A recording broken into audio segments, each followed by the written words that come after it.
Hello everyone, I welcome you all to Avision's online platform for SSC bank exam. This is Saroj Kumar Jha, and today in this class we are going to discuss a very important topic called subject verb agreement. If you remember, in bank, SSC or any competitive examinations, grammar questions are asked in the form of error detection, sentence improvement and fill in the blanks. Getting it? And all these questions, most questions are seen in the form of subject verb agreement questions. Remember? So it's important because in every question there may not be rules of passive voice or conjunctions or preposition, but no sentence is complete without subject verb agreement.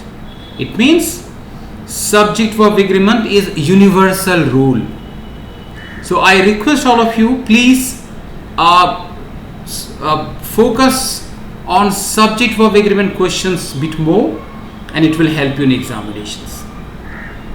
चलो, subject verb agreement से मैं आपको एक चीज बता दूं, book में subject verb agreement से कम 30-40 रूल्स आपको दिखेगा. Getting it?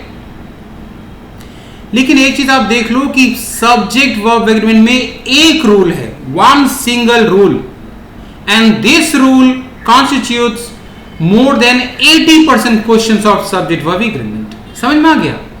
यानी सब्जेक्ट वर्ब एग्रीमेंट का केवल एक रूल है जो पूरे सब्जेक्ट वर्ब के 80% क्वेश्चन को इन्फ्लुएंस करता है.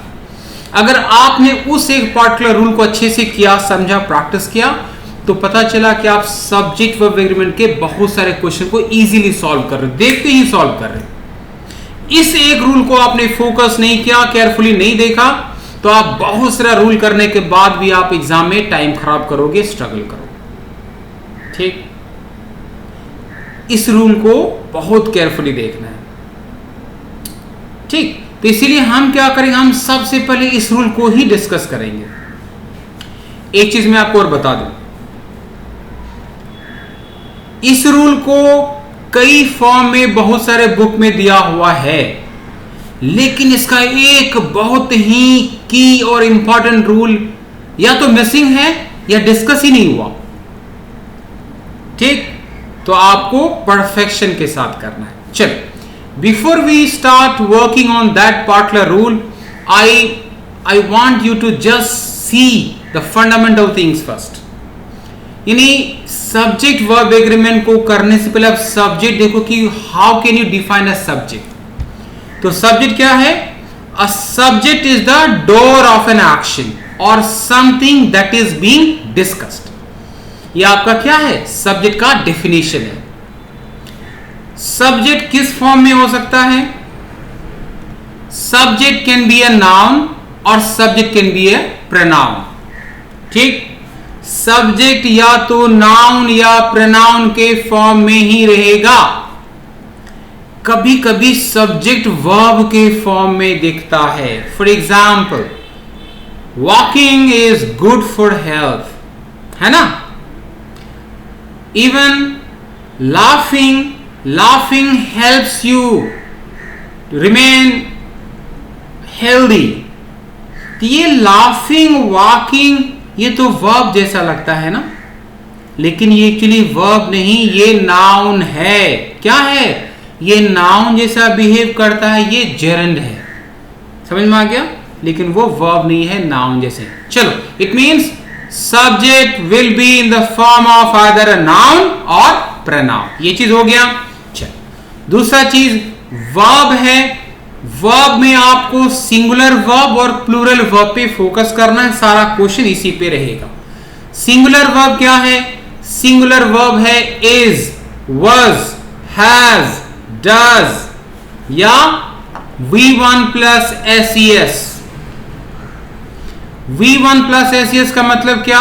अगर कभी भी वर्ब का present form followed by SES होता है तो वो सिंगुलर होता है. समझ में आया? फिर से सुनिए, when present form of verb, first form of verb is followed by suffix s और es, तो वो सिंगुलर वर्ब कंसिडर होता है। यहां पे देखिए वर्क जो है, वर्क एक प्लूरल वर्ब है, लेकिन वर्क अगर सफिक्स में एस लगा हुआ है तो वर्क्स क्या हो गया, सिंगुलर हो गया। ये चीज एग्जाम में इसकी बेस बहुत क्वेश्चन आपको दिखेगा। क्लियर हो गया? वर्क्स प्लूरल वर्ब है लेकिन works singular form of verb है। ये आपका हो गया। चलिए दूसरा चीज, ये इज वॉज हैज के अलावे और भी जो वर्ब है वो सारे प्लूरल वर्ब है। यानी प्लूरल वर्ब का क्या सब फॉर्म दिखेगा आपको? Plural verbs are were, have, do और V1। ये क्या हो गया? प्लूरल फॉर्म ऑफ वर्ब हो गया। हैड जो है वो क्या है? कॉमनली वर्ब है जो सिंगुलर प्लूरल दोनों के साथ ही यूज होता है। इसका मतलब ये हुआ कि एग्जाम में अगर सब्जेक्ट वर्ब एग्रीमेंट का एरर रहेगा तो वो आपको क्या करेंगे, वो सब्जेक्ट तो सिंगुलर देंगे लेकिन ये इसमें से कोई भी सिंगुलर वर्ब वहां पे एप्लीकेबल नहीं रह रहा है, वो प्लूरल वर्ब यूज करेंगे और आपको एरर लोकेट करने बोलेंगे। यहां तक सही है? चलिए तो आगे बढ़ते हैं।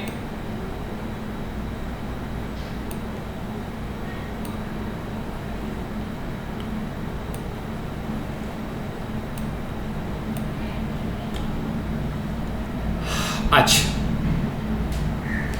सब्जेक्ट वर्ब एग्रीमेंट का जो बेसिक रूल है वो क्या है? सब्जेक्ट वर्ब एग्रीमेंट का रूल ये आपको केयर करना है कि अ subject is followed by a verb. Clear हो गया? सब्जेक्ट वर्ब एग्रीमेंट का जो पहला चीज है वो आपको ये करना है कि अ subject is followed by a verb. इसका मतलब ये हुआ, देखो चलो आगे का रूल भी देख लो आप। ये कह रहा है a singular subject is followed by a singular verb and a plural subject is followed by a plural verb. ये हो गया। अब आप मुझे ये बताओ, इसमें से कुछ भी नया या कुछ भी यूनिक चीज आपको लगा क्या? Subject is followed by verb, यानी सब्जेक्ट के बाद वर्ब आता है। ये क्या मैं पहली बार सुन रहा हूं? ये तो मैं स्टैंडर्ड 5 में पढ़ के आया हूं, है ना? सिंगुलर सब्जेक्ट के बाद सिंगुलर वर्ब होता है और प्लूरल सब्जेक्ट के बाद प्लूरल वर्ब होता है। इसमें कुछ भी नया चीज है? आप ये बताओ, ये रूल क्या इंडिया में आप ऐसा इकलौता स्टूडेंट हो जिसको पता है? नहीं ना। कितने % लोगों को पता होगा? आप गेस करो। कम से कम 90% स्टूडेंट को तो ये चीज पता होगा। तो क्या ये चीज एग्जाम में आपका सिलेक्शन करवाएगा? नहीं करवाएगा। तो आपका सिलेक्शन क्या करवाएगा एग्जाम में? आपका सिलेक्शन होगा अगर आप ये जान रहे हो कि वो क्या केस है जहां पे सब्जेक्ट के ठीक बाद वर्ब नहीं आता, यानी what are the exceptions of these rule. बस हो गया, वहीं पे आपका सिलेक्शन होगा, वही आपको एग्जाम में हेल्प करेगा। क्लियर हो गया?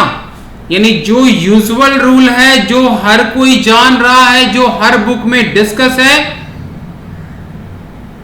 उसका एक्सेप्शन क्या है जहां पे ये सब रूल अप्लाई नहीं होता।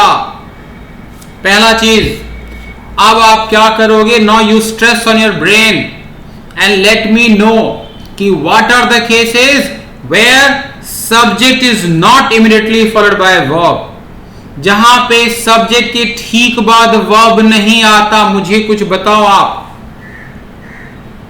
ठीक, तो अब ये जितना सारा कंडीशन है वो सारा कंडीशन एक्सेप्शनल होगा, यूनिक हो गया। तो अविजन का जो रेगुलर क्लास है, हम वो सारे एक्सेप्शनल या हिडन रूल को प्रोमिनेंटली डिस्कस करते हैं या करेंगे जो आपको एग्जाम में प्रॉपरली आपको हेल्प करेगा। समझ में आ गया? लेकिन तो पहले तो अभी हमको समझ में आ रहा ना, तो ये अगर मैं इस चीज पे डिस्कस करूंगा तो पूरा क्लास इसके एक्सेप्शन में निकल जाएगा।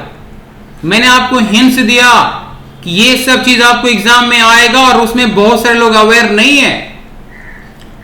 मैं एक छोटा सा एग्जांपल दे रहा हूं। आप बोलते हो ही drives a car, he drives carefully, he is a good driver, है ना? सब में तो सब्जेक्ट वर्ब आ रहा है। लेकिन अगर आप बोलते हो he never comes early, he always drives carefully, he always drives, अब ही के ठीक बाद ड्राइव नहीं आ रहा, ऑलवेज आ रहा है, जो एडवर्ब है। ये इसका एक्सेप्शनल केस हो गया, जहां पे सब्जेक्ट के ठीक बाद वर्ब नहीं आ रहा है। या क्वेश्चन टाइप्स, इन्वर्जन, ये सब है इसका एक्सेप्शनल केसेस। समझ में आ गया? चलो मैं बता रहा हूं, मैं भी डिस्कस कर रहा हूं कि आपको क्या सब चीज लर्न करना है और क्या आपका प्रायोरिटी होना चाहिए। आप कंटेंट की परवाह मत करो, हम अभी हम कूलली डिस्कस करेंगे, प्रॉपरली डिस्कस करेंगे, है ना? मैं आपको खाली अभी हिंट्स दे रहा हूं कि एग्जाम में क्वेश्चन कहां से आएगा। लाइकवाइज सिंगुलर सब्जेक्ट के बाद सिंगुलर वर्ब होता है, ये हर किसी को पता है। लेकिन ये हर किसी को नहीं पता कि सिंगुलर वर्ब के बाद सिंगुलर सब्जेक्ट के बाद प्लूरल वर्ब कहां आता है, या प्लूरल सब्जेक्ट के बाद सिंगुलर वर्ब कहां आता है। एग्जाम में रहेगा आपको, अगर आपको नहीं पता तो आप वहां पे गलत करके आओगे। अब ये आपका एग्जाम में सिलेक्शन करवाएगा कि what are those conditions where singular verbs are followed by plural verbs, singular subjects are followed by plural verbs and vice versa. यही वो केस है जो मैंने क्लास के स्टार्ट में बोला था कि सब्जेक्ट वर्ब एग्रीमेंट का एक रूल है जो 80% क्वेश्चंस को इन्फ्लुएंस करता है। यही वो रूल है। वो क्या केस है जहां पे सब्जेक्ट वर्ब का यूजुअल रूल अप्लाई नहीं होता। Singular subject is followed by plural verb और plural subject is followed by singular verb होता है। हर बुक में ये चीज प्रोमिनेंटली डिस्कस नहीं होता, हुआ है कहीं बीच में, कहीं लास्ट में हुआ है। आप सबसे पहले इसी रूल को मास्टर करोगे, ठीक? बहुत कंफ्यूजिंग नहीं है। मैं सिंपल वर्ड में फिर से एक बार बोल दूं, सब्जेक्ट वर्ब एग्रीमेंट का बेसिक रूल है कि सब्जेक्ट के ठीक बाद वर्ब आता है, और अगर सब्जेक्ट सिंगुलर है तो वर्ब भी सिंगुलर होगा, अगर सब्जेक्ट प्लूरल है तो वर्ब भी प्लूरल होगा। यहां तक ठीक है? लेकिन आपको जानना है कि इसका एक्सेप्शनल केसेस क्या सब है, वो कौन सब केस है जहां पे ये रूल अप्लाई नहीं होता, वही एग्जाम में आएगा, वही इंपॉर्टेंट है, ठीक? अब देखो, ये सब कुछ मैं आपको इसी एग्जाम्पल के लिए लिख के दिया हूं, आप देखो, ठीक? फिल इन द ब्लैंक्स में है डैश कुछ है, ये पार्ट ए है, पार्ट बी है, पार्ट सी है, नो एरर है। मैं ये फिल इन द ब्लैंक्स नहीं है। आप सोचो ये यहां पे किसी सेंटेंस का पार्ट है और यहां पे Ravi are working in the UAE दिया हुआ है ना? Ravi are working in the UAE, क्या ये सब्जेक्ट वर्ब को फॉलो करता है? करता है। Likewise boys is playing, more than one student is selected, many are candidate has been appointed, nothing but shops is seen near the station. ठीक, मैं कह रहा हूं वो क्वेश्चन आपको एरर डिटेक्शन या इंप्रूवमेंट किसी भी फॉर्म में पूछ सकते हैं। आप गेस करो कि अगर ये सब पार्ट ऑफ क्वेश्चन है, मैंने इसलिए इतना डैश दिया कि ये किसी सेंटेंस का पार्ट हो सकता है। ई में they may give you big big stories के रवि का कहा वो how qualified he is, when did he join, blah blah कुछ है होगा। इस पार्ट को देखना है, ये पार्ट करेक्ट है कि नहीं है। Ravi are working in the U, ये पार्ट करेक्ट है कि नहीं है। बॉयज इज प्लेइंग, ये पार्ट करेक्ट है कि नहीं है। करेक्ट है नहीं ना? कितने परसेंट लोगों को ये सेंटेंस का ये पार्ट गलत लगेगा? Can you guess? अगर एग्जाम में ये चीज रहा और रवि आर वर्किंग को अंडरलाइन कर दे, बॉयज इज प्लेइंग को अंडरलाइन कर दे, बोले एरर की नो एरर, कितने परसेंट लोगों को ये सही लगेगा, कितने परसेंट लोगों को ये इनकरेक्ट लगेगा? 90 से ज्यादा परसेंट लोग इस सेंटेंस को देखते ही गलत मार के आएंगे। Because Ravi is singular subject, Ravi is always followed by verb is. Ravi are working नहीं होके रवि इज वर्किंग होगा। बॉयज इज प्लेइंग ना के बॉयज आर प्लेइंग होगा। यहां तक सही है? तो मैं आपको बता दूं, हां, आपने जो बोला वो सही है। रवि इज वर्किंग होता है बॉयज के साथ आर, बॉयज आर प्लेइंग होता है। लेकिन कुछ ऐसा कंडीशन है जहां पे रवि के बाद इज नहीं आर ही करेक्ट है, और बॉयज के बाद इज नहीं आर नहीं इज ही करेक्ट है। समझ में आया? फिर से सुनो,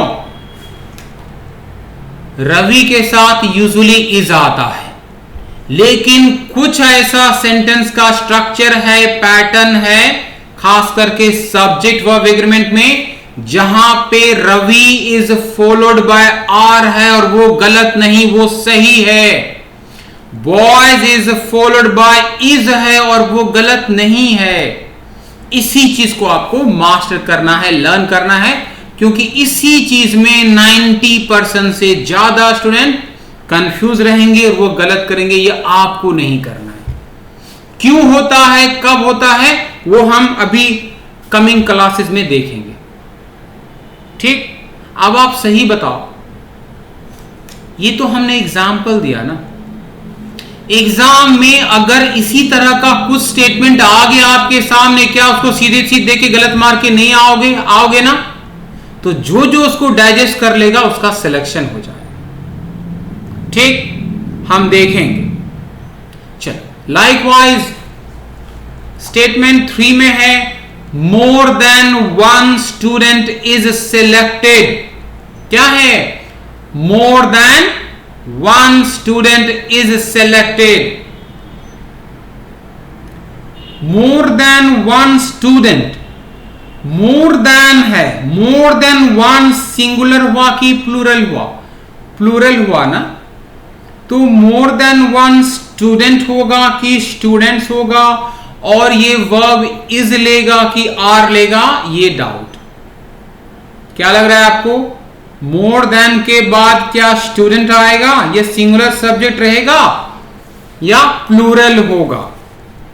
और अगर सब्जेक्ट प्लूरल हुआ तो वर्ब क्या वो सिंगुलर लेगा, है ना? लेकिन मैं आपको बता दूं, more than student, more than one student is selected ही ग्रामेटिकली करेक्ट है।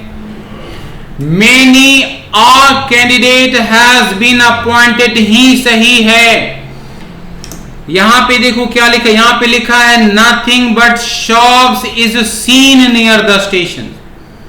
शॉप्स क्या? शॉप्स इज सीन कि शॉप्स आर सीन?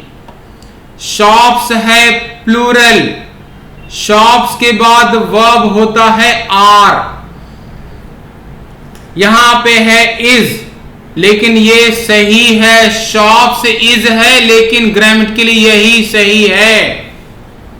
तो अब आप मुझे ये बताओ कि इसी पैटर्न पे वो अगर एग्जाम में कुछ और स्टोरी बना के आपके सामने रखे तो क्या आप उसमें कंफ्यूज नहीं हो जाओगे? और क्या हम 30 सेकंड में करेक्टली उसको कर पाएंगे? नहीं ना। That's why I want you to master, focus on these concept। और अगर बाकी कुछ सब्जेक्ट वर्ब में नहीं करो, इस सारे कॉन्सेप्ट को अच्छे से प्रैक्टिस कर लो। एग्जाम में 75-80% क्वेश्चन कहीं न कहीं ये सारे रूल से इन्फ्लुएंस रहता है। समझ में आ गया? तो थोड़ा सा आपको क्या करना है, पेशेंसफुली और 10-15 मिनट थोड़ा सा देखना है, इसको सुनना है, ठीक। तो हम ये जो 1 और 2 का एग्जाम्पल, इस पे हम आते हैं। थोड़ा हम पहले ये देख लेते हैं जो 3, 4, 5 का है, यानी इंप्रूवमेंट का क्वेश्चन। यहां पे देखो, मेनी क्या है? मेनी एक प्लूरल एडजेक्टिव है। It means many must be followed by plural noun. समझ में आ गया? लेकिन मेनी आ जो है ये एक फ्रेज है जो फॉलोड बाय सिंगुलर नाउन और सिंगुलर वर्ब होता है। क्या बोला हमने? What I said? I said many जो है वो प्लूरल नाउन लेता है, लेकिन अगर मेनी के बाद आर्टिकल आ गया तो वो प्लूरल नाउन नहीं बल्कि सिंगुलर नाउन होता है, और वो वर्ब भी सिंगुलर लेता है। इट मीन्स मेनी आ जब भी दिखे किसी क्वेश्चन में, आप देखो उसके बाद सिंगुलर नाउन और सिंगुलर वर्ब है कि नहीं। नीचे एग्जाम्पल देखो, यहां पे लिखा हुआ है many a country has supported India. Many के बाद आ कंट्री है जो सिंगुलर लग रहा है, और ये वर्ब भी सिंगुलर हैज ले रहा है। करेक्ट है? Doesn't seem to be correct. लेकिन अब आप कंपेयर करो इस स्ट्रक्चर से, मेनी आ के बाद नाउन क्या होगा? सिंगुलर, तो कंट्री सिंगुलर है, ये करेक्ट है। वर्ब क्या लेगा? सिंगुलर, यहां पे हैज है तो ये करेक्ट है। इसका मतलब ये हुआ कि अगर आप इस एग्जाम्पल में देखोगे, many a candidate has been appointed, error no error. Many a के बाद कैंडिडेट सिंगुलर है, वो सिंगुलर वर्ब हैज लिया, नथिंग रॉन्ग, ये सही है। अब समझ में आ गया आपको? आगे बढ़िए। लाइकवाइज सुनो, मोर देन वन, अच्छा सुनो एक चीज और, इफ यू रिमेंबर, अगर आपको याद होगा, हमने इनिशियल क्लासेस में, इंट्रोडक्शन की क्लासेस में कुछ स्ट्रेटेजी बोला था, है ना, एरर डिटेक्शन को सॉल्व करने का, है ना, ठीक। तो उस स्ट्रेटेजी में हमने बोला था कुछ कीवर्ड्स, आपको फोकस करना है कीवर्ड्स पे। मोर देन वन एक स्ट्रॉन्ग कीवर्ड है। मोर देन वन क्या है? एक स्ट्रॉन्ग कीवर्ड है। जब भी मोर देन वन होगा वो always followed by singular noun और सिंगुलर वर्ब ही लेगा।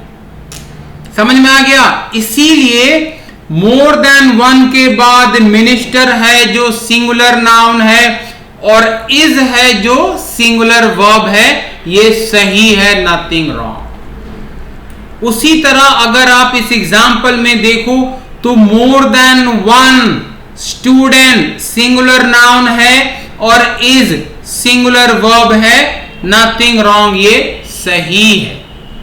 अब समझ में आ गया। उसी तरह कभी भी नथिंग बट दिखे ना, तो नथिंग बट के बाद सब्जेक्ट सिंगुलर हो या प्लूरल हो, वो वर्ब हमेशा सिंगुलर लेता है। फिर से सुनो आप, आई सेड नथिंग बट के बाद सब्जेक्ट जो है वो सिंगुलर हो या प्लूरल हो, वर्ब हमेशा सिंगुलर होता है। इट मीन्स अगर है nothing but birds, nothing but के बाद बर्ड्स आया जो प्लूरल है, तो अब देखो वो वर्ब इज लेगा कि आर लेगा। इस केस में birds are seen in the national park correct लगता है ना। लेकिन नथिंग बट के बाद कोई भी नाउन हो, वर्ब हमेशा सिंगुलर होगा, तो क्या ये आर लेगा? नहीं, वर्ब क्या लेगा? इज लेगा। तो करेक्ट सेंटेंस होगा nothing but birds is seen in the national park. समझ में आ गया आपको? ये चीज है। उसी तरह आप यहां भी देख लोगे, यहां पे है नथिंग बट शॉप्स। अब ये वर्ब इज गलत है कि सही है? ये वर्ब सही है। नथिंग बट के बाद कोई भी नाउन हो, वर्ब हमेशा सिंगुलर ही रहे। ये सही है। चलिए, उसके बाद जो वो रूल जो हमने बोला था, जो सबसे इंपॉर्टेंट है, मैं फिर से बोल रहा हूं, आपको उसको बहुत केयरफुली करना है, सुनना है ना।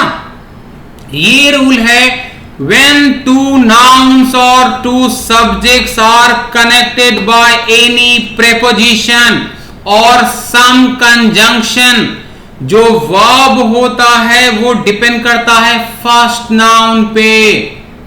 फिर से सुनो, I said when two nouns or two subjects are connected by a preposition or some conjunctions, verb किस पे डिपेंड करेगा? फर्स्ट नाउन पे, ना कि सेकेंड नाउन पे। यहां तक सही है। प्रेपोजिशन में क्या? कोई भी प्रेपोजिशन हो, all prepositions must follow this rule. लेकिन सबसे ज्यादा जो प्रेपोजिशन एग्जाम में दिखेगा वो ऑफ होगा।